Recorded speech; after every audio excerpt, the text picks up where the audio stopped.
70-year-old man sleeps in an iron cage every day. It's not because he is being abused but because this has been his home for a lifetime. Despite Hong Kong being ranked as the world's third most expensive housing market, with 1 in 100 people being millionaires, there are countless individuals living in the hidden corners of the city in cage homes.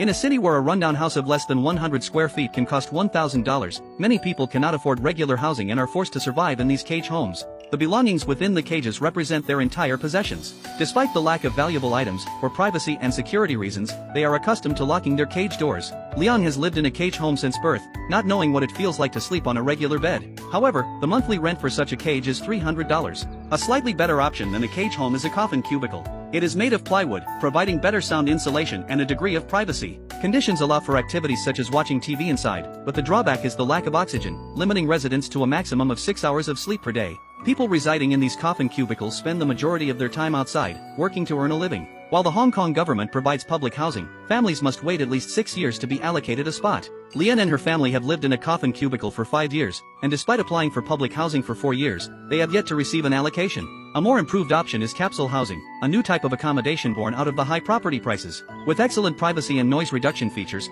capsule housing is equipped with ventilation systems. Typically occupied by professionals such as doctors and lawyers, they choose this option not because they cannot afford a regular house but to save money and have a place to call their own. In Hong Kong, even the resting places for the deceased come at a high cost. A storage space for ashes of about 0.1 square meter costs $8,000. Whether it's cage homes, coffin cubicles, or capsule housing, the people here struggle throughout their lives and often pass on this way of life to the next generation.